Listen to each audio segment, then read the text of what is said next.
Hello everyone, जय श्री श्याम। चलो आज हम लोग एक टॉपिक देखने वाले हैं जिसका नाम है इंड एस टू इन्वेंट्रीज। इस टॉपिक को आज हम करने वाले हैं पूरी तरह रिवाइज।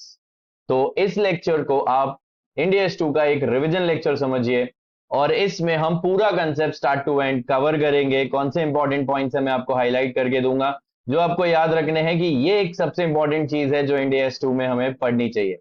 सो इंडियस टू बात करता है इन्वेंट्रीज की। सबसे पहले बात करते हैं इसकी ऑब्जेक्टिव की, इसका मकसद। इंडियस टू लाने के पीछे क्या मकसद था अकाउंटिंग स्टैंडर्ड बनाने वाले कमिटी का। सो इंडियस टू लाने के पीछे सबसे पहला मकसद था prescribe the accounting treatment for inventories, कि जो इन्वेंट्रीज होती है इनकी अकाउंटिंग ट्रीटमेंट कैसे होनी चाहिए, इन्हें बुक्स ऑफ अकाउंट्स में रिकॉर्ड कैसे करना चाहिए, रिकॉग्नाइज डी रिकॉग्नाइज कब कैसे करना चाहिए, इन्हें असेट मानना चाहिए या एक्सपेंस मानना चाहिए, something like that. The entire accounting treatment is prescribe by Ind AS two. इसके अलावा हमें गाइडेंस दिया जाएगा, ठीक है, guidance for determining cost of inventory, जो भी इन्वेंट्री है उसकी कॉस्ट कितनी।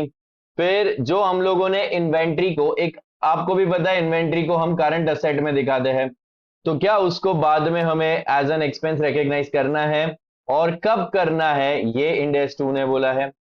एंड और एक इंपॉर्टेंट कंसेप्ट बोला है इंडियस टू ने कि कभी कभी जिस कॉस्ट पे हमने इन्वेंट्री को खरीदा है उससे कम हो जाती है उसकी एनआरवी, मतलब नेट रियलाइजेबल वैल्यू, कि वो इन्वेंट्री अपनी कॉस्ट से भी कम में बिकने वाला है। तो अब उसे हम राइट डाउन करते हैं, कब कैसे ये भी हमें बताया है इंडियस टू ने। ठीक है, तो अब हम देखते हैं एप्लीकेबिलिटी कि ये इंडियस टू किसको किसको एप्लीकेबल है। This standard applies to all inventories, जो भी इन्वेंट्रीज है उन्हें अप्लाई करता है। तो सर इन्वेंट्री होती क्या है, ठीक है, आगे हमें डेफिनेशन दिया है इन्वेंट्री का, बट आपको यहां पर समझना पड़ेगा this standard is applicable to all inventories except financial instruments. Alright, आपको भी पता है what are financial instruments, shares, bonds, debentures, all these are financial instruments. If you are a trader, alright, आप अगर ट्रेडर हो तो आपके लिए शेयर्स, बॉन्ड्स, डिबेंचर्स नॉर्मली भी इन्वेंट्री में या स्टॉक में पड़े रहेंगे क्योंकि आप खरीदते बेचते हो। बट उनको कैसे वैल्यू करना है, उनकी अकाउंटिंग ट्रीटमेंट किसी और अकाउंटिंग स्टैंडर्ड में बताई गई है। इसके अलावा बायोलॉजिकल असेट्स, बायोलॉजिकल असेट्स मतलब बहुत बार आप अगर एक एग्रीकल्चरिस्ट हो, एक फार्मर हो, तो आपके पास बायोलॉजिकल असेट्स यानी कि एनिमल्स हो सकते हैं। ऑल राइट, तो उनकी अकाउंटिंग ट्रीटमेंट इंड एस 41 के हिसाब से की जाती है। वो आपके लिए तो इन्वेंट्री ही माने जाएंगे बट उनकी अकाउंटिंग ट्रीटमेंट कहाँ होगी, एज पर इंड एस 41। इसके अलावा जो भी बिजनेसमैन डील करता है गुड्स एंड सर्विसेज में, तो वो गुड्स उसके लिए बन जाएंगे इन्वेंट्री। ऑल राइट, तो अगर आप डेफिनेशन देखोगे, inventories are first of all assets because you hold them, all right, to gain benefit from them. ये एक्सपेंडिचर नहीं है, ये असेट है। What type of asset, first assets that are held for sale in ordinary course of business, यानी कि finish goods. अगर मैं यहां पर एक स्टेशनरी की शॉप डाल के बैठ जाता हूं तो जो भी स्टेशनरी मेरे पास होगा, books, pencils, sharpeners etcetera, all that is finish goods which I am holding in my shop for sale in the ordinary course of business, तो ये आ जाएगा मेरी इन्वेंट्री में। इसके अलावा अगर मैं मैन्युफैक्चरर हूं, ठीक है, तो all the material that is in the process of production, ठीक है, that is WIP, work in progress, इसको भी हम इन्वेंट्री बोलते हैं। And inventories are assets in the form of material or supplies to be consumed in the production process or in the rendering of services, that is you can say raw material। ठीक है, तो हर वो inventory जो आप production process में use करने वाले हो उसको भी हम इन्वेंट्री ही मानेंगे। ऑलराइट, सो जो भी गुड्स आपके पास पड़े हैं, भले वो रॉ मटेरियल हो, WIP हो या फिनिश गुड्स हो, इन सबको इन्वेंट्री बोला जाता है। तो आप कोई भी बिजनेसमैन हो, everything that you are either holding for sale or which is in production process or which is held to be used in the production process, all that is inventory। ठीक है, इसके अलावा तो हम लोगों ने देखा कि फाइनेंशियल इंस्ट्रूमेंट्स और biological assets are not covered in this standard, तो इनकी अकाउंटिंग ट्रीटमेंट हम यहां नहीं देखेंगे। एक और नॉन एप्लीकेबिलिटी देख लीजिए, this standard does not apply to measurement of inventories held by producers of agriculture and forest products, agriculture produce after harvest and minerals and mineral products. ठीक है, तो ये जो भी लोग हैं जिनके पास एग्रीकल्चरल प्रोडक्ट्स बनते हैं, मतलब फार्मर्स जो हार्वेस्ट कर रहे हैं अपना क्रॉप, या जो फॉरेस्ट प्रोडक्ट्स जैसे कि टीक, रबर, ये चीजें जो सेल करते हैं, या फिर agricultural produce after harvest. Agricultural produce जब तक ग्रो हो रहा है तब तक तो इन्वेंट्री है नहीं, जैसे ही हार्वेस्ट हो जाता है आप उसे सेल तो करने वाले ऑर्डिनरी कोर्स ऑफ बिजनेस में, बट उनको कैसे मेजर करना है? Agricultural product after it is harvested it is held for sale, but to measure them you will not use this standard. Alright, तो आगे हम देखने वाले हैं कि ये स्टैंडर्ड इन्वेंट्री को कैसे वैल्यू करना है, कैसे मेजर करना है, ये दिखाता है। बट इन प्रोडक्ट्स के लिए आपको मेजरमेंट इस स्टैंडर्ड के हिसाब से नहीं करनी है। To the extent they are measured at net realisable value in accordance with the well established practices of those industry. मतलब अगर आप इन सभी प्रोडक्ट्स को एनआरवी पे वैल्यू कर रहे हो तो बस वही सफिशिएंट है, आपको इंड एस 2 के मेजरमेंट क्राइटेरिया को अप्लाई करने की जरूरत नहीं है।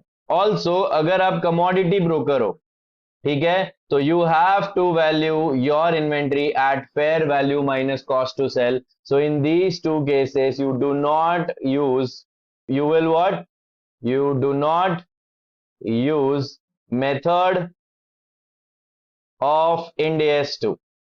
आप इंड एस 2 में दी गई मेथड यूज नहीं करोगे। ठीक है, तो हम लोगों ने ये दो इंपॉर्टेंट चीजें देख ली। आपको याद रखना है कि फाइनेंशियल इंस्ट्रूमेंट्स और biological assets are not considered as inventory. इसके अलावा if you are a farmer और you have agriculture product after harvest और you have selling forest products और you're selling mineral or mineral products, you have to value as your inventory at NRV as per your applicable policies of your industry. And commodity broker हो तो आपको fair value minus cost to sell पे value करनी है। ठीक है, अब हमने डेफिनेशन देख लिया, इन्वेंट्री में finish goods, WIP, raw material सब आता है।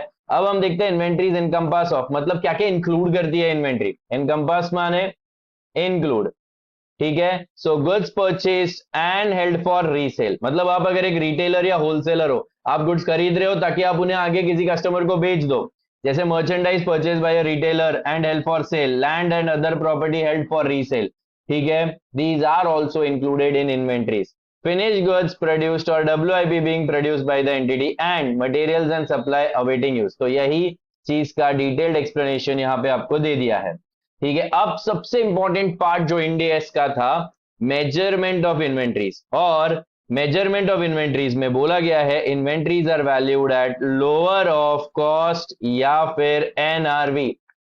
Inventories valued at lower of cost और एनआरवी, बट इन दो केसेस में आपको ये रूल फॉलो करने की जरूरत नहीं है। यहां तक समझ गया? ठीक है, और आपको यहां बोला था कि कभी कभी इन्वेंट्री को आपको उसकी एनआरवी पे राइट डाउन करना पड़ता है, कभी कभी आपको एनआरवी पे राइट डाउन करना पड़ता है। तो ये भी गाइडेंस दी है कि कैसे राइट डाउन करना है इंड एस 2 ने। ठीक है, so inventory is valued at cost और NRV whichever is lower. तो हमारा मेन डिस्कशन होगा कॉस्ट कैसे कैलकुलेट की जाती है, एनआरवी कैसे कैलकुलेट की जाती है। ठीक है, और आप एक बात याद रखना, इन्वेंट्री को जब भी आप खरीदते हो आप उसे कॉस्ट पे रिकॉर्ड करते हो, तो इन्वेंट्री ऑलरेडी कॉस्ट पर है। अब अगर रिपोर्टिंग डेट पे, रिपोर्टिंग डेट मतलब जिस दिन आप बैलेंस शीट बना रहे हो उस दिन उसकी एनआरवी कम हो गई, लेट अस अज्यूम कॉस्ट थी 1000 और एनआरवी आ गई 900, तो आपने ऑलरेडी 1000 में खरीदा था, 1000 में रिकॉर्ड करके रखा था, अब आपको 900 रुपए पे उसे वैल्यू करना है, तो this is called as write down of inventory. ठीक है, बट अगर आपने उसे 1000 रुपए में खरीदा था और एनआरवी उसकी 1100 है, तो ऑलरेडी आपने 1000 में रिकॉर्ड किया था और उसे 1000 पे ही दिखाना है, तो यहां पे कोई राइट डाउन का सवाल पैदा नहीं होगा। ठीक है, so inventory is valued at cost और एनआरवी। हमें गाइडेंस दी गई है कॉस्ट कैसे कैलकुलेट की जाती है। तो किसी भी प्रोडक्ट की कॉस्ट में तीन चीजें आएगी। सबसे पहले कॉस्ट ऑफ परचेस, मैंने कोई भी प्रोडक्ट खरीदा है सप्लायर से, सप्लायर ने बोला 1 लाख रुपए दे देना उसको, ये 1 लाख रुपए तो मेरे को कॉस्ट ऑफ परचेस में परचेस कॉस्ट लगे। अब यहां पे परचेस कॉस्ट नहीं कॉस्ट ऑफ परचेस बोला है, तो इसमें जो भी खर्चा परचेस से जुड़ा हुआ है वो ऐड हो जाएगा, और अगर कोई डिस्काउंट रिबेट कुछ मिला है जिसकी वजह से परचेस प्राइस कम हो गई है तो वो लेस हो जाएगी। तो आप ऐड करोगे import duties and all other taxes if they are non refundable. जैसे मैंने जीएसटी पे कर दिया है जो गुड्स खरीदे हैं, बट मैं उस जीएसटी का क्रेडिट आगे पास ऑन नहीं कर पा रहा हूं, क्योंकि मैं अल्टीमेट कंज्यूमर हूं, तो मैं क्या कर लूंगा, तो मैं यहां पे उस जीएसटी को कॉस्ट ऑफ परचेस में ऐड कर दूंगा। Transport and handling and other directly attributable cost, जैसे कभी ब्रोकरेज देना पड़ सकता है गुड्स खरीदने के लिए, तो वो यहां पर ही आएगी, because it is directly attributable to cost of purchase. Packing वैकिंग करना पड़ रहा है तो ट्रांसपोर्टेशन हैंडलिंग ये सब में आएगा। लेस, ये याद रखना, आपको जो भी डिस्काउंट रिबेट एक्सेट्रा जो भी मिला है उसे लेस करना है, ये आ गई आपकी cost of purchase.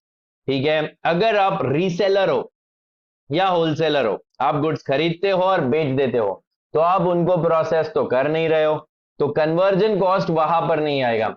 But try and understand, inventory में डब्ल्यूआईपी और फिनिश गुड्स भी आते हैं। फिनिश गुड्स में आपने रॉ मटेरियल तो खरीद लिया, बट आपने उसके ऊपर लेबर लगाया होगा, उसके अलावा कुछ ओवरहेड स्पेंड किए होंगे, तो यहां पर आएगा कॉस्ट ऑफ कन्वर्जन भी। कॉस्ट ऑफ कन्वर्जन में आपको क्या लेना है, prime cost, that is direct material, direct labour, direct expenses. इसके अलावा प्रोडक्शन ओवरहेड्स आपको लेने हैं वेरिएबल, एंड फिक्स्ड ऑल्सो। सिर्फ फिक्स प्रोडक्शन ओवरहेड्स लेने हैं, फिक्स प्रोडक्शन ओवरहेड्स को प्रॉपर बेसिस पे एलोकेट करना है। एक चीज याद रखना यहां पे, this is a little different from costing. यहां पर याद रखना, fix cost will remain relatively constant regardless of production volume. तो आपको क्या याद रखना है कि फिक्स कॉस्ट जितना लगा है उतना ही। Suppose fixed overheads 1 lakh rupees के लग गए हैं, फिक्स्ड ओवरहेड्स 1 लाख रुपीस के बजटेड है, नॉर्मल कैपेसिटी हमारी फिक्स्ड ओवरहेड्स कितनी थी, 1 लाख रुपीस, और हम बनाने वाले थे 1000 यूनिट्स। ठीक है, तो फिक्स्ड ओवरहेड लग रहा है 100 पर यूनिट। ठीक है, if you and up making exactly 1000 units only, so 1000 into 100, आप 1 लाख का फिक्स्ड ओवरहेड जितना हुआ है उतना ही चार्ज कर रहे हो।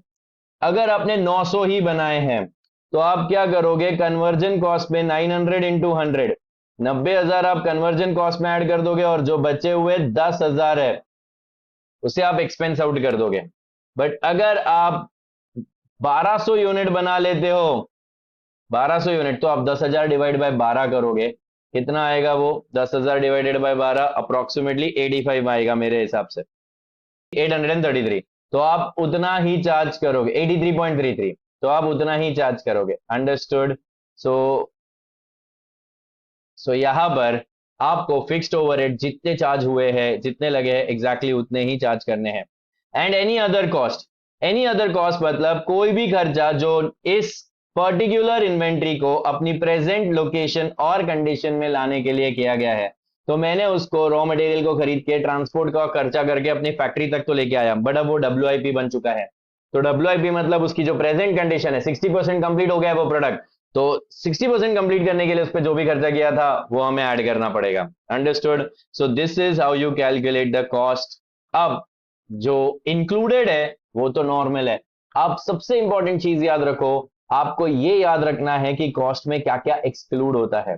Cost to be excluded in inventory valuation and recognised as expense. सबसे पहले any abnormal wasted materials, labour and other production cost. कोई भी एबनॉर्मल खर्चा आप इन्वेंट्री के ऊपर चार्ज नहीं करते हो, वो आपका लॉस मानना पड़ेगा आपको उस पीरियड का, और पीएनएल में डालना पड़ेगा डायरेक्टली। स्टोरेज कॉस्ट आप कभी भी इन्वेंट्री में ऐड नहीं करोगे अगर रेगुलर मटेरियल है, बट अगर उस प्रोडक्ट को बनाने में ही आपको उसे कई टाइम, बहुत ज्यादा देर के लिए स्टोर करना पड़ रहा है, जैसे अगर आपको वाइन बनानी है तो उसे शायद 3 साल के लिए स्टोर करना पड़ रहा है, अगर आपको चीज बनाना है और उसे 2 साल के लिए स्टोर करना पड़ रहा है, I don't know, I am just giving a random example, तो it is necessary for the production process, तब आप स्टोरेज कॉस्ट को कॉस्ट ऑफ इन्वेंट्री में इंक्लूड करोगे। बट अगर आप ऐसा मटेरियल बना रहे हो जो रेगुलरली बन रहा है, ज्यादा स्टोर करने की जरूरत नहीं है, ठीक है, फास्ट मूविंग कंज्यूमर गुड्स बना रहे हो, तो स्टोरेज कॉस्ट नहीं आएगी। एडमिन ओवरहेड्स कभी नहीं आएंगे, सिर्फ और सिर्फ प्रोडक्शन ओवरहेड्स आएंगे, वेरिएबल भी और फिक्स भी। सेलिंग कॉस्ट भी कभी नहीं आएगी इन्वेंट्री वैल्यूएशन में, बिकॉज इन्वेंट्री की वैल्यूएशन हमें उसकी प्रोडक्शन कॉस्ट पे करनी है, समझा, ना कि उसकी सेलिंग कॉस्ट। सेलिंग कॉस्ट बेचते वक्त लगेगी, एडमिन कॉस्ट ऑफिस चलाने के लिए लग रही है, समझे। ठीक है, तो ये था हमारा कॉस्ट कैसे कैलकुलेट की जाती है। अब हमें देखना है नेट रियलाइजेबल वैल्यू। ठीक है, it refers to the net amount that an entity expects to realize from the sale of the inventory in the ordinary course of business। ये एंटिटी स्पेसिफिक वैल्यू है। इसका मतलब अगर मेरे पास 100 यूनिट्स पड़े हैं जिन्हें मैंने बाई किया होगा 10,000 रुपीज में, ठीक है, और अब मुझे इसकी एनआरवी निकालनी है, तो यही 100 यूनिट्स आज मार्केट में भी बिक सकते हैं, मार्केट में भी मिल रहे होंगे। शायद मार्केट में 12,000 में मिल रहे हैं, बट मेरे पास जो 100 यूनिट्स बचे हैं उनको मैं एक्सपेक्ट करता हूं कि ऑर्डिनरी कोर्स ऑफ बिजनेस में 11,500 में मैं अभी जो पड़े हैं वो सेल कर सकता हूं। So this is the amount I am expecting to realise from sale. ठीक है, बट नेट अमाउंट चाहिए। बेचने के लिए मुझे 300 रुपए का कमीशन देना पड़ेगा, तो नेट अमाउंट आ रही है 11,200। तो अब याद रखना, मार्केट में ये कितने में बिक रहा है, ये जनरल प्राइस हो गई। Net realisable value entity specific निकालनी पड़ती है कि मेरे यूनिट्स बिक के मेरे पास कितना पैसा बचेगा। अंडरस्टूड। सो ये सबसे पहली चीज याद रखना, व्हाट इज एनआरवी डेफिनेशन मत भूलो। अब इसमें आपको याद रखना है कि कैसे कैलकुलेट किया जाता है। सिंपल, आपको क्या निकालना है, एक्सपेक्टेड, आपको निकालना है एक्सपेक्टेड सेल प्राइस। तो आप लो estimated selling price of your product minus necessary cost to make the sale and minus estimated cost of completion. अगर वो कंप्लीट प्रोडक्ट है, फिनिश गुड्स है, सपोज फिनिश गुड्स है जिनका मैं एक्सपेक्ट कर रहा हूं कि मैं 15,000 में बेच दूंगा, ठीक है, तो कंप्लीट तो है, तो कंप्लीशन कॉस्ट 0 लग रही है, और बेचने के लिए मुझे 200 रुपए का कमीशन देना पड़ेगा, तो 14,800 is the net realisable value.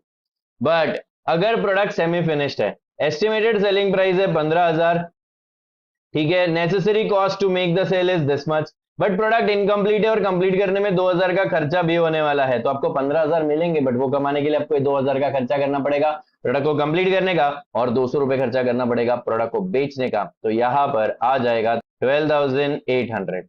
समझा? यहाँ पे इस तरह से कैलकुलेट की जाती है एनआरवी। सो अब हम लोगों ने देखा कि inventory is valued at cost और NRV whichever is lower. Cost में 3 चीजें आती है, cost of purchase, cost of conversion and other cost. Taxes तभी लेने हैं जब नॉन रिफंडेबल और डिस्काउंट अगर सच में मिला है तो माइनस करना है। ठीक है, फिक्स्ड ओवरहेड जितने लगे उतने ही चार्ज करने हैं, अंडर ओवर एब्जॉर्प्शन को ध्यान में रखते हुए भी आपको उतने ही चार्ज करने हैं। ओवर एब्जॉर्ब हो गए तो फिक्स्ड ओवरहेड ज्यादा चार्ज नहीं करने हैं। And any other cost to bring the product in its present location and condition. इसके अलावा हम एबनॉर्मल कोई भी खर्चा ऐड नहीं करते, स्टोरेज का खर्चा ऐड नहीं करते unless it is a part of production process. Storage, admin का कॉस्ट या ओवरहेड कभी नहीं, और सेलिंग कॉस्ट भी कभी नहीं। फिर हमने देखा what is NRV. NRV is the net amount that we are expecting to receive if we sell our product. Net amount माने हमारी estimated selling price minus cost of completion, estimated cost of completion minus estimated cost necessary to make the sale. ठीक है, अब कुछ चीजें याद रखना। Fair value reflects the price at which an orderly transaction to sell the same inventory in principal or most advantageous market for that inventory would take place between market participants at measurement date, not an entity specific value। मतलब मेरे पास अगर 10,000 units पड़े हैं और मैं उनको best वाला मार्केट, मेरे लिए जो मोस्ट एडवांटेजियस मार्केट है वहां पे 15,000 में बेच सकता हूं।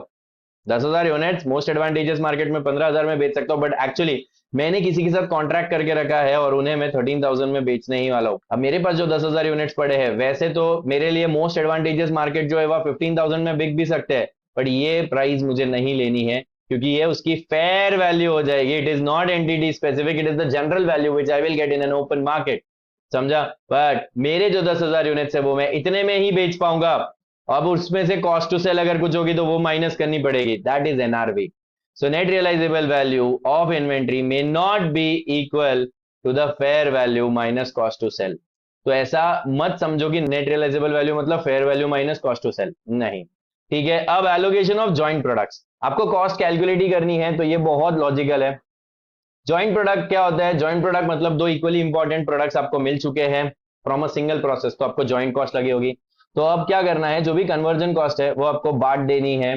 ठीक है, अब बांटना है, अगर आप इजीली आइडेंटिफाई कर सकते हो कि मैंने जो दो जॉइंट प्रोडक्ट बनाए हैं ए और बी, 1 लाख का खर्चा किया, उसमें से 60,000 इसका और 40,000 इसका, अगर आप ऐसे आइडेंटिफाई कर सकते हो तो वेरी गुड। बट सर हम आइडेंटिफाई नहीं कर सकते, 1 लाख लगा है and it can not be separately identifiable.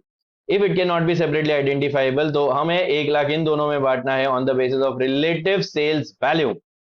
The joint cost allocated between the products on the basis of relative sales value. इसकी सेल्स वैल्यू 1.2 लाख है, इसकी सेल्स वैल्यू 80,000 है, तो यहाँ पे 3:2 में बांट दो 1 लाख रुपए। समझा यहाँ पे? नेक्स्ट, अब बात करते हैं बाय प्रोडक्ट की। बाय प्रोडक्ट अगर मटेरियल है, अच्छा खासा बड़ा प्रोडक्ट है, तो उसे जॉइंट प्रोडक्ट ट्रीट करो और जॉइंट प्रोडक्ट की तरह ही रूल अप्लाई करो। बट बाय प्रोडक्ट अगर इमटेरियल है, छोटी वैल्यू का बाय प्रोडक्ट मिला है हमें, तो सबसे पहले by product is measured at net realisable value. By product को हमेशा एनआरवी पे मेजर करो एंड जो भी उसकी एनआरवी है वो आपको जॉइंट कॉस्ट में से डिडक्ट करनी है, ये आप कॉस्टिंग में ऑलरेडी सीख चुके हो। इसी तरह से कॉस्ट एलोकेट होती है to joint products and by products. समझा यहाँ पे? अब सबसे इंपॉर्टेंट चीज, थोड़ा डिटेल में पढ़ेंगे, कॉस्ट कैलकुलेट करते वक्त किन चीजों को ध्यान में रखना चाहिए और एनआरवी कैलकुलेट करते वक्त किन चीजों को ध्यान में रखना चाहिए। Inventory cost valuation techniques. देखो, इन्वेंट्री अगर ऑर्डिनरीली इंटरचेंजेबल है, कॉस्ट कैलकुलेट करते वक्त इन्वेंट्री ऑर्डिनरीली इंटरचेंजेबल है, मतलब मेरे पास 100 यूनिट्स का स्टॉक पड़ा है, मैं उसमें से कोई भी उठा लूं, मुझे फर्क नहीं पड़ता, सारे आइडेंटिकल है। समझा? सो 100 यूनिट्स में से मैंने 40 यूनिट्स खरीदे होंगे 200 रुपए पे, 60 यूनिट्स खरीदे होंगे 300 रुपए पे, तो मेरे पास 100 यूनिट्स पड़े हैं। अब मैंने ना उनको मिक्स कर दिया, मुझे नहीं मालूम 200 वाला कौन सा और 60 वाला और 300 वाला कौन सा है। ठीक है, तो अब अगर ऐसा है तो हिस्टोरिकल कॉस्ट मेथड बोलती है आई कैन यूज फीफो और weighted average to calculate the cost of inventory, कि ये 100 में से अगर 20 यूनिट्स इन्वेंट्री में बचे हैं तो क्या वो 200 वाले हैं, क्या वो 300 वाले हैं। फीफो यूज करोगे तो आप बोलोगे बाद में जो आया 300 वाले उतनी है वैल्यू है इनकी, वेटेड एवरेज यूज करोगे तो निकालना पड़ेगा। अंडरस्टूड? ठीक है, बट अब if the inventories are ordinarily interchangeable, आपके पास नॉन हिस्टोरिकल कॉस्ट मेथड्स भी है। पहला मेथड है स्टैंडर्ड कॉस्ट मेथड। इन्वेंट्री को उसकी स्टैंडर्ड कॉस्ट पे वैल्यू करो और standard cost is always calculated on the basis of normal levels. या फिर ये इंटरेस्टिंग मेथड है रिटेल मेथड। मेरे पास जो भी इन्वेंट्री पड़ी है, मैं क्या करूंगा, मैं उसका सेलिंग प्राइस लूंगा, उसमें से अपना जीपी मार्जिन माइनस करूंगा, जो बच गया वही उसकी कॉस्ट होगी। समझा? So cost is determined by reducing appropriate percentage of gross margin from the sales value. So these are the methods when inventory is interchangeable to calculate the cost. You can go for historical cost method, that is with the cost which is recorded in the books of accounts, या आप non historical cost method भी ले सकते हो, standard cost या retail method। But अगर inventory ordinarily not होना चाहिए था, यहाँ पे inventory not ordinarily interchangeable, inventory interchangeable नहीं है, आई कैन स्पेसिफिकली आइडेंटिफाई ये प्रोडक्ट, मेरे पास 100 यूनिट्स है और उसमें से क्लियरली आइडेंटिफाई कर सकता हूं 40 यूनिट जो है वो 200 वाले हैं, अलग रखे हैं मैंने, 60 यूनिट जो है वो 300 वाले हैं। I can specifically identify, if I can specifically identify and मेरे पास अब 20 यूनिट्स का स्टॉक बचा है, 5 ये वाले और 15 ये वाले, इसमें से 5 यूनिट्स बचे हैं, इसमें से 15 यूनिट्स बचे हैं, इन 5 को मैं 200 पे वैल्यू करूंगा, इन 15 को मैं 300 पे वैल्यू करूंगा। I will use specific identification method to calculate the cost. समझा? So these were inventory valuation techniques. अब use the same cost formula for all inventories having similar nature and use. जो भी similar type की inventories है same cost formula use करो, but अगर nature अलग अलग है इन्वेंट्रीज का, मतलब रॉ मटेरियल के लिए generally same cost formula use करो, डब्ल्यूआईपी के लिए सेम, अगर रॉ मटेरियल के लिए फीफो यूज कर रहे हो तो सभी के लिए फीफो यूज करो, अगर डब्ल्यूआईपी के लिए स्टैंडर्ड कॉस्ट मेथड यूज कर रहे हो तो सभी के लिए स्टैंडर्ड कॉस्ट, सभी डब्ल्यूआईपी मटेरियल के लिए स्टैंडर्ड कॉस्ट यूज करो।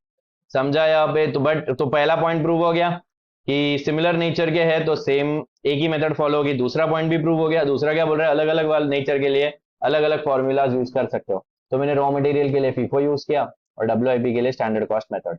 ठीक है, अब डिस्कस करते हैं अब a few points about NRV. तो हमने कॉस्ट देख ली, कॉस्ट में आता है कॉस्ट ऑफ कन्वर्जन, कॉस्ट में आता है cost of purchase, cost of conversion, other cost. इसके अलावा हमने देखा cost can be on the basis of historical methods और non historical method. You can take FIFO LIFO और you can take standard cost और retail cost method. Retail cost याद रखना calculate करने अगर आया तो एस्टिमेटेड सेलिंग प्राइस जो भी है उसमें से प्रॉफिट मार्जिन आपको एस्टिमेटेड प्रॉफिट मार्जिन आपको माइनस करना पड़ेगा। और अगर इंटरचेंजेबल नहीं है प्रोडक्ट्स तो आप स्पेसिफिक वैल्यूएशन मेथड यूज करो। अब एनआरवी के बारे में हमने पढ़ा था, what is NRV. NRV was estimated selling price minus estimated completion cost minus estimated cost to make the sale, that is selling cost. ये याद आया? ठीक है, तो अब एनआरवी के कुछ पॉइंट समझो। सबसे पहला पॉइंट ट्रेड डिस्काउंट।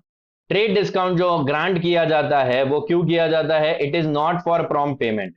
समझा? तो it is a cost necessary to make the sale and that is why इसे हम सेलिंग प्राइस में से डिडक्ट करेंगे टू अराइव एट एनआरवी।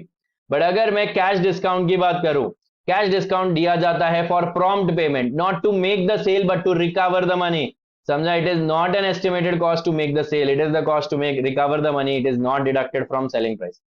अब दो तीन और इंपॉर्टेंट पॉइंट्स देख लो। Changes in estimates of NRV is an adjusting event, ये याद रखना। आप रिपोर्टिंग डेट पे एनआरवी दिखा रहे हो 500 यूनिट्स है, ठीक है, जिनकी कॉस्ट आप बोल रहे हो 2 लाख, एनआरवी बोल रहे हो 2.5 लाख। कॉस्ट और NRV whichever is lower, आपने 2 लाख रुपए में इसे रिकॉर्ड कर दिया। और आफ्टर द रिपोर्टिंग डेट 31 मार्च आपका रिपोर्टिंग डेट था सपोज, और बुक्स ऑफ अकाउंट्स फाइनल हो रहे थे 1 जून को। इस दौरान ये पूरी इन्वेंट्री सिर्फ 1.8 लाख में बिकी, तो इट इज अ प्रूफ कि आपने एनआरवी गलत ली है। ठीक है, आपने जो इन्वेंट्री को कॉस्ट पे वैल्यू किया था 2 लाख पे, उसे अभी राइट डाउन करना पड़ेगा 1.8 लाख तक, मतलब आपको 20,000 हटाना पड़ेगा और 1.8 लाख पे इन्वेंट्री दिखानी पड़ेगी। समझा? So it why, because it confirms conditions existing on the reporting date. Reporting date पे आपके पास जो इन्वेंट्री थी, ठीक है, अगर आपने वो इस सब्सिक्वेंट पीरियड में बेच दी तो आपको बहुत अच्छा प्रूफ मिल चुका है कि रिपोर्टिंग डेट पे क्या वैल्यू थी, क्या एनआरवी थी इस प्रोडक्ट की। Next, estimated of NRV will also take into consideration purpose for which inventory is held. मतलब जो मैंने थोड़ी देर पहले समझाया वैसे ही, मेरे पास 5,000 यूनिट्स है स्टॉक में, जिसमें से 2,000 यूनिट्स में एक स्पेसिफिक कॉन्ट्रैक्ट के लिए यूज करने वाला हूं, और बचे हुए जो 3,000 यूनिट्स है वो अभी तक उनका कोई फिक्स्ड यूज नहीं है। इस कॉन्ट्रैक्ट में मुझे इस 2,000 यूनिट्स के बदले में 10,000 मिलने वाले हैं, मतलब हर यूनिट 5 रुपए का है, राइट। बट अभी उसकी रियलाइजेबल एनआरवी, मैंने खरीदा होगा इसे 6 रुपीज में और एनआरवी उसकी 7, तो मैं इसे 6 पे वैल्यू करूंगा। यहां तक समझा? मतलब जो स्पेसिफिक पर्पस मुझे आइडेंटिफाई हो चुका है, इन्वेंट्री की वैल्यूएशन उसी के हिसाब से होगी, क्योंकि ये 2,000 यूनिट्स कमिट हो चुके हैं उस कॉन्ट्रैक्ट के लिए, मेरे लिए उनकी वैल्यू वही है। समझा? Next, inventories are usually written down to their NRV item by item. कोशिश करो item by item. It is not appropriate to write down inventories based on classification of inventory. पूरा रॉ मटेरियल एक साथ classify कर दो और जितने भी आइटम है रॉ मटेरियल की, सबकी कॉस्ट लो, सबकी एनआरवी लो और दोनों का एक ही ना, एक फाइनल अमाउंट को कंपेयर करो, ये गलत है। आपको इंडिविजुअली हर एक को कंपेयर करना पड़ेगा। ठीक है, अब सबसे इंपॉर्टेंट कंसेप्ट ये याद रखना कि जनरली हम लेते हैं इन्वेंट्री की वैल्यू लोअर ऑफ कॉस्ट और एनआरवी। समझा? ठीक है, कॉस्ट या एनआरवी दोनों में से विच एवर इज लोअर। ठीक है, और अगर एनआरवी कम है, कॉस्ट है 1 लाख, एनआरवी है 80,000, तो हम राइट डाउन करेंगे इन्वेंट्री को टू कॉस्ट। यहां तक कोई प्रॉब्लम? बट एक सिचुएशन यहां पे बहुत इंपॉर्टेंट है, material and other supplies held for use in production, raw material. ये शॉर्ट फॉर्म मैं सिर्फ आपको समझाने के लिए यूज कर रहा हूं। Writing inventories down to net realisable. मेरे पास अगर रॉ मटेरियल पड़ा है, ठीक है, मेरे पास रॉ मटेरियल पड़ा है जिसकी कॉस्ट मेरे लिए थी 10K, बट उसकी एनआरवी हो गई है 8K। ठीक है, बट रॉ मटेरियल तो मैं जाके खुले में बेचने नहीं वाला हूं, रॉ मटेरियल को मैंने लाया ही है ताकि उससे फिनिश गुड्स बन जाए। सो अगर वो जो रॉ मटेरियल है वो जिस फिनिश प्रोडक्ट में यूज होने वाला है, ठीक है, ये finish product is expected to be sold at और अबव कॉस्ट। फिनिश प्रोडक्ट उसके बनने की कॉस्ट के ऊपर बिक जाएगा, फिनिश प्रोडक्ट को बनाने में जो भी खर्चा लग रहा है उतने में बिक जाएगा, मतलब ये रॉ मटेरियल की कॉस्ट जो है 10,000 ये रिकवर हो जाएगी। देखो फिनिश प्रोडक्ट्स में मैंने ये रॉ मटेरियल यूज किया 10K का, बाकी कन्वर्जन कॉस्ट मुझे लग गई सपोज 9K, तो मेरी कॉस्ट हो रही है 19K और फिनिश गुड्स में 19K पे बेच पा रहा हूं, मतलब ये 10K जो है मैं उसे रिकवर कर लूंगा कॉस्ट में। So raw material is measured at cost. ठीक है, it will not be written down even if in present conditions the NRV is below cost. NRV cost के नीचे है, बट ये रॉ मटेरियल की केस में स्पेसिफिक है कि वो जहां यूज होने वाला है वो फिनिश गुड्स अगर कॉस्ट के ऊपर बिक रहा है या कॉस्ट पे भी बिक रहा है तो आपकी पूरी इन्वेंट्री की कॉस्ट रिकवर हो रही है। समझा? बट अब finish products are expected to be sold above NRV, but क्या हो गया, कॉस्ट ऑफ ये above NRV but below the cost. ठीक है, so raw material is written down to NRV. यहां पे क्या हो रहा है, 10K का रॉ मटेरियल लगा, 9K ऐसे 19K हो गया। ठीक है, अब finish goods are expected to be sold at lower than 19K but above 8K। Inventory की वैल्यू एनआरवी कितनी है, 8,000 है, 8,000 के ऊपर भी अगर बिकता है फिनिश गुड्स तो आप 8,000 रिकवर कर पा रहे हो। Inventory is valued eight return down value. ऐसे केस में याद रखना return down value will be replacement cost. उस फिनिश गुड्स में यूज होके कितना मिलेगा ऐसा नहीं। क्यों? क्योंकि मटेरियल में be used in many many finish goods. एक ही मटेरियल में 4 टाइप के फिनिश गुड्स में यूज करता हूं। अब मेरे पास इन्वेंट्री में एक मटेरियल पड़ा है 10,000 का जिसकी वैल्यू हो गई 8,000, बट मैं इसे चारों में से, मेरे पास 4 प्रोडक्ट्स है A B C D, इनमें से किस में यूज करूंगा मुझे नहीं पता। ए में यूज करा तो बहुत ए तो प्रॉफिट में बिकने वाला है, जबकि सी कॉस्ट पे बिकने वाला है, डी कॉस्ट के नीचे बिकने वाला है। ये सब केसेस नहीं है लेनी चाहिए, हमें डायरेक्टली एनआरवी लेके खत्म करना है, बिकॉज मटेरियल में be used in more than one finish goods. किसका किसका फिनिश गुड्स आप ढूंढते बैठोगे, सो इट इज बेटर आप क्या करो, नेट रियलाइजेबल वैल्यू को एनआरवी ले लो। सो ये स्पेसिफिकली रॉ मटेरियल की केस में ऐसा है कि इवन इफ एनआरवी से नीचे चला जाता है रॉ मटेरियल का कॉस्ट, बट हम फिनिश गुड्स में उसे रिकवर कर पा रहे हैं पूरा की पूरा, तो हमें रिटर्न डाउन वैल्यू तक उसे राइट डाउन करने की जरूरत नहीं है। बट अगर फिनिश प्रोडक्ट्स भी उसके कॉस्ट से नीचे बिक रहे हैं, फिनिश प्रोडक्ट अपने कॉस्ट के नीचे बिक रहा है बट रॉ मटेरियल की एनआरवी से ऊपर बिक रहा है, तो आप रॉ मटेरियल को एनआरवी पे दिखा सकते हो। ठीक है, एक और चीज याद रखना, if current replacement cost is less than historical cost. अब ये रिप्लेसमेंट कॉस्ट अगर हिस्टोरिकल कॉस्ट से कम है, मैंने इन्वेंट्री खरीदी थी 60 पे, एनआरवी उसकी 70 आ रही है, कोई प्रॉब्लम नहीं। बट एनआरवी अगर 45 आ गई तो एनआरवी क्या हो गया, हिस्टोरिकल कॉस्ट से भी नीचे चला गया। तो अब हमें and finish goods are expected to be sold at loss, loss बोला है, लेस प्रॉफिट नहीं बोला है। ठीक है, तो फिनिश गुड्स की लेटेस्ट से फिनिश गुड्स की कॉस्ट प्राइस 153 और we are expecting to sell it at 140, that is there will be a loss. दोनों कंडीशंस होनी चाहिए। पहला, रिप्लेसमेंट कॉस्ट जो है, पहली कंडीशन क्या बोलती है, ये जो रिप्लेसमेंट कॉस्ट है, मतलब आज अगर मैं ये इन्वेंट्री खरीदूं तो 45 में मिलेगी, रिप्लेसमेंट कॉस्ट हिस्टोरिकल कॉस्ट के नीचे चली गई है और फिनिश गुड्स लॉस पे बिकने वाला है, ऐसे केस में आपको प्रोविजन बनाना पड़ेगा इस 15 रुपए का।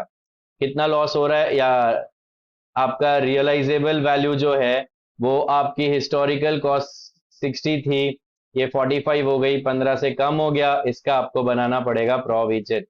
बट यहां याद रखना लॉस ही बोला है, ठीक है, लेस प्रॉफिट नहीं बोला है। आपने 50% प्रॉफिट मार्जिन एक्सपेक्ट किया था बट आपको 30% ही प्रॉफिट मार्जिन मिल रहा है, बट प्रॉफिट तो मिल रहा है, तो ये कंडीशन एप्लीकेबल नहीं होती। समझा यहाँ पे।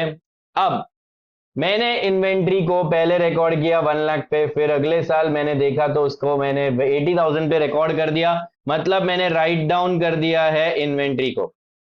ठीक है, but at each subsequent period, हर बैलेंस शीट डेट पे I will make a new assessment कि एनआरवी कितना है। अब अगली बैलेंस शीट डेट पे इसका एनआरवी हो गया 1.1 लाख, तो क्या वो उसकी पुरानी कॉस्ट से भी ऊपर चला गया? यस, हो सकता है। तो क्या करना है मुझे, अगर मैंने इन्वेंट्री को राइट डाउन कर दिया है तो हर सब्सिक्वेंट पीरियड में मुझे एक नया असेसमेंट करना है कि इन्वेंट्री की एनआरवी कितनी। When the circumstances that previously caused inventories to write down, आपने इन्वेंट्री को राइट डाउन करने का जो रीजन था वो एग्जिस्ट नहीं करता, या फिर क्लियर एविडेंस है कि एनआरवी बेटर हो गई है because of change economic conditions, हमारी कंट्री की इकोनॉमिक कंडीशन सुधर गई, मार्केट में बूम आ गया, मार्केट में बाइंग आ गई, प्रोडक्ट की वैल्यू बढ़ गई। ठीक है, ऐसे केस में जो भी राइट डाउन किया था आपने वो रिवर्स करना है to the extent of original write down. मतलब 1 लाख का गुड्स था, मैंने राइट डाउन कर दिया 80,000 तक, मतलब 20,000 रुपए से मैंने उसका राइट डाउन किया है। ठीक है, अब आपको एक बात समझनी है, अगले साल ये 80,000 अगर 90,000 हो गया तो 10,000 का रिवर्सल चलता है, क्योंकि 20,000 तक राइट डाउन किया था। Reversal will happen to the extent of original write down. ठीक है, अब अगर 1,10,000 हो गई है एनआरवी, तो रिवर्सल तो सिर्फ 20,000 का होगा। 20,000 का रिवर्सल होके आप उसको ओरिजिनल कॉस्ट 1 लाख पे लेके आओगे, फिर आप उसे उसकी एनआरवी से कंपेयर करोगे और फिर 10,000 से अपवर्ड रिवैल्यू करना चाहो तो कर सकते हो when you are valuing current assets. यहां पर नहीं, यहां पर तो हम वैल्यू कर रहे हैं इन्वेंट्री। समझा? ये भी समझा कि रिवर्सल कितना होता है, जितना ओरिजिनल राइट डाउन था उतना ही रिवर्स होगा, उससे ज्यादा रिवर्स नहीं होता। ठीक है, अब हमने पहली लाइन में पढ़ा था कि inventories are assets, but then there comes a point when you recognise that as an expense. ठीक है, the amount of inventory is recognised as an expense in the period will generally be number 1 carrying amount of inventory sold. जिस भी period में आप उस inventory को बेच के उसका रेवेन्यू रिकॉग्नाइज कर रहे हो, उस पीरियड में इन्वेंट्री को आप एक्सपेंडिचर में डाल दो, कॉस्ट ऑफ सेल्स में। समझा? उस पीरियड में आप इन्वेंट्री को कॉस्ट ऑफ सेल्स में डाल दो। All losses of inventory write down, inventory को राइट डाउन करने का पूरा लॉस आप एज एन एक्सपेंस ट्रीट करोगे। Reduce by any amount of reversal, तो अगर इस साल कुछ इन्वेंट्री राइट डाउन हुई है तो माइनस करो, रिवर्स हुई है तो आपका एक्सपेंस कम हो गया है उसे ऐड बैक करो। देखो राइट डाउन पहले मैंने 20,000 का किया था तब लेस कर दिया, ठीक है, बट अब मैं रिवर्स कर रहा हूं 10,000, तो बढ़ा रहा हूं ना वैल्यू में, असेट की वैल्यू बढ़ा रहा हूं मेरे करंट असेट की 10,000 से, असेट की वैल्यू बढ़ना इज अ गेन, तो that is a reduction in an expense, तो इसे गेन बुक करो या एक्सपेंस में से रिड्यूस करो, एक ही ट्रीटमेंट हो गई।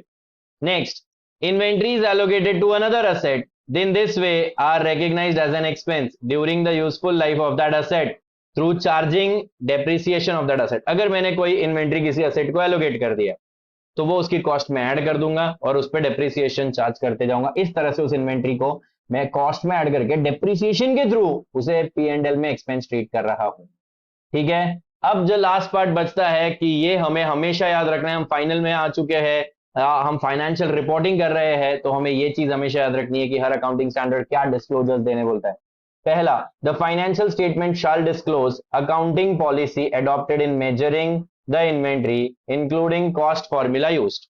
सबसे पहले आपको अकाउंटिंग पॉलिसी बतानी है कि आपने इन्वेंट्री को कैसे मेजर किया, कॉस्ट पे या एनआरवी पे, उसमें कॉस्ट आपने कैसे कैलकुलेट की, क्या आपने हिस्टोरिकल कॉस्ट मेथड लिया, उसमें फीफो वेटेड एवरेज लिया, या फिर आपने स्टैंडर्ड कॉस्ट लिया या रिटेल मेथड लिया या फिर स्पेसिफिक कॉस्ट लिया है। The total carrying amount of inventories and the carrying amount in classification appropriate to inventory, total carrying amount कितना और इंडिविजुअली मर्चेंडाइज का कितना, प्रोडक्शन सप्लाईज का कितना, मटेरियल का कितना, फिनिश गुड्स का कितना, ऐसे, ठीक है। The inventories of service provider के इन्वेंट्री में तो WIP भी हो सकता है। Next, carrying amount of inventories at fair value less cost to sell, समझा, यहां पे आपको उनकी कैरिंग अमाउंट दिखानी ही है, even if you are valuing them at cost और NRV, show their carrying amount कि आज उसकी फेयर वैल्यू मार्केट में कितनी और कॉस्ट टू सेल कितना। कभी कभी fair value minus cost to sell can be equal to NRV also, समझा यहाँ पे। अमाउंट्स रिकॉग्नाइज्ड इन प्रॉफिट और loss, the amount of profit and loss में क्या जाता है, एक्सपेंस जितना भी आपने इस साल किया है, राइट डाउन जो भी किया है वो डेबिट हो जाएगा, ये दोनों एक्सपेंस ट्रीट हो जाएंगे, रिवर्सल कुछ भी किया है तो वो आपको इनकम ट्रीट करना पड़ेगा या फिर एक्सपेंस में से कम करना पड़ेगा। In addition, disclosure is required of the circumstances और events that led to reversal, ये इंपॉर्टेंट है, याद रखना, रिवर्सल कितना किया ये बोल के नहीं चलेगा, क्यों किया ये भी बताना पड़ेगा। और सबसे इंपॉर्टेंट, अगर आपने कोई भी इन्वेंट्री को प्लेज किया है एज सिक्योरिटी फॉर लाइबिलिटीज, कोई लोन लिया है उसके बदले में आपने इन्वेंट्री को क्या करके रखा है, प्लेज करके रखा है, तो आपको इसकी कैरिंग अमाउंट को भी डिस्क्लोज करना पड़ेगा। सो विद दिस हमारा ये जो डिस्कशन था ये पूरा हुआ अबाउट व्हाट, इंडेस टू इन्वेंट्रीज, क्या क्या इंपॉर्टेंट था, रॉ मटेरियल के बारे में याद रखना, एनआरवी के नीचे जाने के बावजूद कभी कभी हम रॉ मटेरियल को इस सिचुएशन में क्या नहीं करते, हम राइट डाउन नहीं करते टू एनआरवी, ठीक है। फिर cost valuation techniques, historical, non historical and when products are not interchangeable देख लो। जॉइंट बाय प्रोडक्ट में नॉर्मल कॉस्टिंग वाला ही रूल अप्लाई किया है, बट इसमें जॉइंट में याद रखना रिलेटिव सेल्स वैल्यू है, कॉस्टिंग में और 2-3 मेथड्स होंगे, यहाँ पर नहीं है, ठीक है। एंड लास्ट सबसे इंपॉर्टेंट, एनआरवी का formula, estimated selling price minus estimated cost of completion and estimated cost necessary to make the sale. और फाइनली आप कॉस्ट कैसे कैलकुलेट करोगे, कॉस्ट कैसे calculate, cost of purchase, conversion cost, other cost, cost of purchase, cost of conversion में क्या आएगा, prime cost and production overheads only, variable भी और फिक्स भी, फिक्स जितना है उतना ही लगेगा, ओवर एब्जॉर्प्शन नहीं करना है, ठीक है। एक्सक्लूड क्या क्या होता है, एबनॉर्मल वाला एक्सक्लूड हो जाता है, और क्या एक्सक्लूड हो रहा था बच्चों, ठीक है, abnormal wastage, storage cost, if not necessary admin and selling हमेशा एक्सक्लूड होंगे। So with this we are done with the revision of Ind AS 2।